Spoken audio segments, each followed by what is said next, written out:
She was just the sister in black until her name echoed through the mic and the groom's father's glass shattered midair. What he realized too late. My name is Althea Quinn. I was standing near the back of the wedding hall, barely visible in the sea of silk gowns and designer tuxedos. I wasn't there for the ceremony. I wasn't there for sentiment. I was there to see how far silence could echo. It was my sister's big day, and I wasn't even listed on the program. The place card at my table had my name misspelled, Alicia Keem, a typo that said everything about how much they cared. Alyssa had always been the golden child, the charming one, the one who made family photo albums while I quietly disappeared from the frame. The first time I laid eyes on Franklin Hale, her new father-in-law, he looked straight through me, didn't shake my hand, didn't ask a question. His eyes skimmed over me like I was a server who'd wandered too close. To him, I was no one worth noticing. Until the moment came. The MC raised his glass and smiled toward the center table. And now, a special thank you to the strategic partner whose investment made this merger and this wedding possible. Please join me in welcoming Miss Althea Quinn. Franklin Hale turned. His face drained of color. The glass slipped from his hand and shattered on the marble floor. I didn't move. I didn't smile. I just looked him in the eye and said, "You missed your handshake earlier." Growing up, I learned early that love in our house came with conditions. Our parents weren't cruel. They just measured affection by charm, not consistency. And Alyssa, my younger sister, had charm in abundance. She smiled on cue, told people what they wanted to hear, and turned every mistake into a performance worth clapping for. I was the quiet one, the one who read the fine print, who noticed when the checkbook didn't balance, who asked uncomfortable questions at the dinner table. They said I was difficult. I was 11 when I realized they had stopped expecting me to be part of the story. School awards, debate competitions, early college credits, I'd bring home certificates, and they'd be left on the kitchen counter beneath junk mail and expired coupons. Alyssa, meanwhile, got a cake for passing algebra. It didn't bother me at first. I figured I was just built different. But when I turned 17 and no one showed up to the scholarship dinner the school invited my parents to, that silence settled deep. I stopped inviting them after that. College was my way out, but I paid for it myself. Pell Grants, night shifts, tutoring spoiled freshmen who couldn't bother to read their syllabi. I didn't complain. I calculated. The last time I saw my family before the wedding was over a decade ago. Alyssa had just landed a marketing internship through some extended cousin's connection. At dinner, my mother had smiled sweetly and said, "Maybe you should try something like that, Althea, something more realistic than international logistics. You're good with spreadsheets, aren't you?" I remember nodding and excusing myself early. I walked out into the cold and promised I would never again ask for a seat at a table I had to justify being at. They didn't chase me. They never did. People talk a lot about estrangement, like it's a one-time break. But in my case, it was a slow fade. I sent fewer birthday cards. They stopped inviting me to Thanksgiving. Alyssa moved up. PR assistant, then coordinator, then some flashy title at a startup. I watched it all through LinkedIn and email forwards from bored college friends. She was always front and center. I was always not. They didn't ask what I was doing, and I didn't offer. It was cleaner that way, but I never stopped building. While Alyssa crafted social posts about office bagel Fridays, I was learning how to reroute a failing shipping line through the Panama Canal during a labor strike. I learned how to negotiate fuel contracts during volatile markets. I learned how to turn bankrupt shipping startups into profitable mid-sized companies in under 2 years. No one in my family knew that by the time I was 35, I had founded Marin Ventures, or that I had offices in Boston, Singapore, and Rotterdam, or that my firm had recently acquired a 48% controlling interest in Hale Marine, the very company Franklin Hale had spent 2 decades building. They didn't ask, and I didn't tell. They thought I had vanished, but I hadn't gone anywhere. I had just stopped answering to people who never really saw me in the first place. No one ever asked me how I survived after leaving home. No one asked where I lived, who helped me, or if I ever got sick alone. That's the thing about being invisible in your own family. You learn to stop expecting questions and start building answers. I moved to Baltimore after college. Not glamorous, but close to the port. That mattered. I took a job with a shipping logistics company where the hours were brutal and the bosses didn't remember your name unless something went wrong. It was perfect because I didn't need praise. I needed information. I spent 2 years at the bottom rung, manifest processing, tracking codes, warehouse rotation, field inventory audits in weather that peeled your skin raw. And I took notes, always, on systems, inefficiencies, union interactions, client loopholes. I watched how money moved in silence and how companies bled value because no one wanted to question the process. That's when I saw it, the flaw in scale. Big shipping lines thought bigger was better. Bigger vessels, bigger ports, more control. But it made them clumsy, vulnerable. So I took everything I learned, drained every cent I had, and started Marin Ventures out of a rented one-bedroom apartment in a building that smelled like bleach and roaches. My first client was a desperate small operator out of Nova Scotia who'd just lost a major contract after an ice season delay. I rebuilt his routing system using data from weather models and optimized turnaround times. He tripled capacity in 9 months. He told 2 friends, and they told 2 more. By 32, I had 5 clients. By 36, I had 2 offices and was quietly acquiring distressed logistics companies that the giants had written off as unsalvageable. The turning point was Calston Freight, a family-owned company with mismanaged cash flow, but an exceptional South American cargo lane. I bought them out quietly, cleaned the books, retained their local talent, and funneled all data through proprietary routing software I designed with a coder friend from grad school. That caught attention. Highly Marine was one of the companies watching. They didn't know it was me, of course. I worked through shell corporations, offshore trusts, clean legal firewalls. By the time Hale entered negotiations to expand their Atlantic footprint, they didn't realize their new strategic capital partner was Marin Ventures, the firm now holding indirect controlling interest in 3 of their auxiliary subsidiaries. It was beautiful because it meant I didn't have to beg for recognition. I could buy the table quietly. Still, I never planned on crossing paths with Alyssa again. I assumed she'd marry someone sleek and soulless from a glossy Manhattan world, and that would be the end of it. But then the Hale name came across my desk. I stared at the due diligence file for a long time the first time I saw it. Alyssa's face was in a company press release from their gala, standing beside Franklin Hale, beaming. I didn't feel rage. I didn't feel anything. It was just math. Of course, it would be her. Of course, she'd find her way into a world that looked clean and powerful on the surface. That's where charm lives.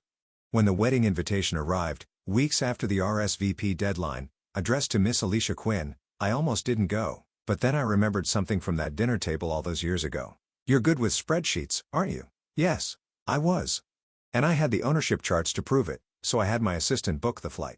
I would attend, not as a guest, but as a reminder. The envelope was creased when it arrived. No return address. The cardstock was heavy, embossed with gold foil, as if weight could compensate for sincerity.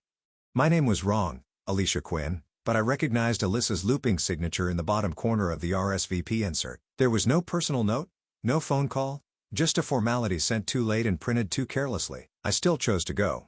I wore a tailored black suit, subtle, precise, unmistakably out of place among the pastel chiffon and glittering heels that flooded the Hale estate. I arrived precisely 10 minutes before the ceremony, long after the family photos had wrapped, and early enough to watch them avoid looking at me. Alyssa spotted me during the cocktail hour. Her smile tightened. "Althea," she said with the forced warmth of someone greeting a dentist. "I wasn't sure you'd come." "You invited me," I said simply. Her eyes flicked to my suit, then away. "Right. You look professional." "I am." She didn't introduce me to her fiancé, nor to the guests clumped around them like satellites. I was steered toward the edge of the lawn to a table marked overflow. I found my place card, Alicia Quinn, next to someone's elderly cousin, who asked if I was in catering. I told him no. During dinner, I ate in silence. I watched Franklin Hale command the room. He was a man who liked the sound of his own voice, booming, decisive, built for boardrooms and declarations. He moved with the kind of confidence that only ever grows in men who have never been told no by someone who mattered. When he made his way past my table, Alyssa trailed behind him. She paused, gesturing vaguely. "This is my sister, Althea." He glanced my way, barely stopping. "One of the logistics people?" Alyssa snorted before she could catch herself. "Well, not really. She used to do something in transport, I think." Franklin gave a polite dismissive smile. "Important work. Somebody's got to keep the packages moving." I nodded, matching his smile. "Somebody does." He didn't ask what I did, or who I was, or how I was connected to the family business. He didn't shake my hand. Instead, he patted Alyssa's shoulder and turned toward another cluster of men in navy suits and loud watches. They didn't see me. That had always been the point. But what they didn't realize, what none of them could possibly know, was that I'd already seen the investor brief Franklin had presented just 3 days earlier. I'd read every line, including the ones that outlined the joint capital injections scheduled for Q3, partially funded by Marin Ventures, by me. My presence at this wedding wasn't symbolic. It was strategic, a quiet punctuation mark at the end of a long, deliberate sentence. When the MC took the mic, my wineglass was still half full. "And now," he said brightly, "a word of thanks to the individual whose vision and resources helped bring this remarkable union, both personal and professional, into reality." Forks paused midair. "Please join me in welcoming the founder of Marin Ventures, Miss Althea Quinn." There was a beat of silence, a collective inhale. I stood, adjusted my cuff once, and walked slowly toward the platform. Behind me, I heard it, the distinct fragile sound of a crystal glass slipping from someone's hand and shattering against stone. I didn't need to look. I already knew who dropped it. I didn't rush. Let him sit in it. The clatter of the glass hadn't finished echoing across the stone floor when I reached the edge of the stage. Franklin Hale stood frozen, his eyes wide, jaw slack. A server moved swiftly to clean the spill at his feet, but he didn't move to help, didn't even blink.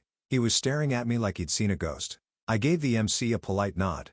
He stepped aside instantly, one of those men who could smell power midair and vacate accordingly. I didn't take the microphone. I didn't need to speak. I let the silence work. In front of me sat the entire Hale family, the company board, their private investors, Alyssa's new in-laws, all dressed like royalty, now shifting uncomfortably in their chairs. I saw Ruby, the Hale matriarch, give her husband a sharp look, as if trying to determine what on earth was going on and whether it could be spun into something acceptable. To her right, Alyssa sat with her new husband. She hadn't stood up. Her hands were folded in her lap, clutching her napkin like it might stop her fingers from trembling. She wouldn't meet my eyes. I stayed still just long enough for the weight of my name to settle properly into the room. It didn't take long. In corporate spaces, Marin Ventures was known. Quietly, yes, but known. We didn't do press releases. We didn't sponsor golf tournaments or splash our logos on shipping containers. But we had a reputation, ruthlessly precise, surgical in how we acquired and repositioned struggling logistics chains into efficient, profit-driving assets. The kind of reputation that made certain men sweat through their collars when they realized they hadn't read the fine print on their own cap tables. I saw it happen in real time. Franklin Hale's lips moved slowly as he processed it.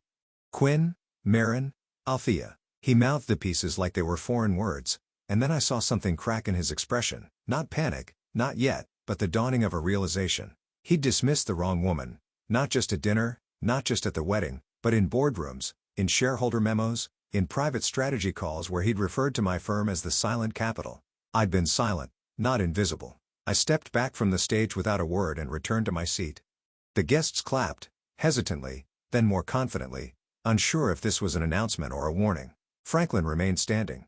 Ruby tugged at his arm, trying to pull him down discreetly. He didn't sit. He looked at me the entire way back to my table, and now he moved. He left the head table and approached mine, that corporate grin already stretching across his face like a patch too small to cover the hole underneath. "Miss Quinn," he said, voice a little too high, a little too smooth. "I had no idea you'd be joining us tonight." I raised my glass slightly, not in toast, but acknowledgement. It was a last-minute decision. "Ah, well, we're thrilled you came." Thrilled. He looked around as if someone might save him from the growing tension. No one did. He cleared his throat. "We're grateful for your partnership. Deeply grateful. The recent expansion, well, it wouldn't have been possible without Marin Ventures. And to think, family too. That's just the cherry on top." I tilted my head. "Is that what I am now? Family?" He smiled, but it wavered. "Of course." I didn't blink. "Funny. That's not what I felt earlier when you mistook me for a freight clerk." He opened his mouth, but nothing came out. Alyssa appeared beside him. She looked pale, the kind of pale that isn't just embarrassment, but exposure. "Althea," she said carefully. "I didn't know." "Didn't know what?" I asked. She swallowed. "That you were Marin. That you had built something like this." I almost laughed. Not because it was funny, but because it was absurd. "You didn't ask." She looked down. I leaned back in my chair. "Don't worry, Alyssa. You've built a lovely life. I'm not here to interrupt it." Franklin cleared his throat again. "We should, perhaps, find time to discuss future opportunities. I think there's a lot we could align on." I looked at him the way you look at someone who just realized their roof has been leaking for years. "I'll have my legal team schedule a review," I said. "But I suggest you read your own shareholder structure first. The alignment may not be where you think it is." And just like that, the corporate mask slipped. Not all the way off, but enough to see the fear hiding underneath. They weren't just embarrassed. They were exposed. I excused myself before dessert. The music resumed, forced and brittle. Laughter tried to return to the room, but tripped over its own awkwardness. I walked out through the main entrance alone, not looking back, because I had nothing left to prove. I didn't slip out quietly. I walked straight through the grand entrance, the same way I'd come in, unnoticed then, unforgettable now. The music had returned, brittle and misplaced, clinging to corners of the room that still hadn't recovered from the silence I'd left behind. Some guests glanced at me as I passed, their expressions caught between curiosity and discomfort. They didn't know what they'd just witnessed, but they knew it mattered. And that was enough. Outside, the night air was crisp. The wind carried the scent of the bay, Salt, oil, steel. The Hale shipping empire glittered faintly in the distance. Docks lined with containers like neat lies stacked on top of one another. I'd studied those docks. I'd audited their contracts. I knew how far beneath the surface the rot had spread. They didn't, but they would. A black sedan waited by the curb. James, my driver, opened the door without a word. He knew better than to ask. This wasn't a night for conversation. As I slid into the back seat, I caught one last glimpse of the estate through the tinted window. I half expected Alyssa to come running out, maybe to apologize, maybe to spin something sentimental. But no one followed. Not her, not Franklin, not a single soul, because now they didn't know what to say. How do you speak to someone you spent years pretending didn't exist? How do you face a name you tried to forget once it controls your future? The truth is, I didn't come here to be forgiven. I didn't come here to ruin a wedding. I came because they needed to know, finally, undeniably, what they missed. They hadn't just overlooked me. They had miscalculated me. And people like Franklin Hale, they don't recover well from miscalculations. Alyssa would go on with her marriage, with her polished photos and her new last name. Franklin would likely try to renegotiate terms in the boardroom, reassert control, but it was too late. The shares were signed. The influence set. Marin Ventures wasn't at the table. We owned the table, and they'd read that name, my name, on every report, every proposal, every decision moving forward. Not because I forced them to, because they signed the papers before they ever thought to ask who held the pen.